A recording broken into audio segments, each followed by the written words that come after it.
Huwag panghinaan ng loob, kaibigan. Ituloy mo lang ang iyong paggawa ng mabuti at pagtiyaga. Ang mga pangarap natin ay mayroong mga paraan. Gawin lang natin mabuti at sipagan. At ang importante ay makontento tayo sa ating mga narating o natanggap na mga biyaya at ipagpapasalamat natin sa Kanya. Alam natin, kaibigan, na ang buhay na tao ay wither-wither lang. Hanggat nabubuhay pa tayo sa mundong ito, sa mundong ibabaw.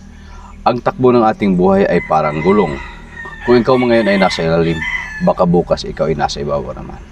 Ikakatuwa lang ho natin maging masaya tayo sa ating mga kaibigan, sa ating kapitbahay o sa ating kalapit na pamilya kung sila ay naunang umangat sa atin.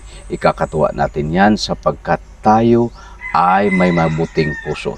Hintayin natin ang para sa atin. Huwag lang panghinaan ng loob, bagkus tayo ay magsipag at magtiyaga.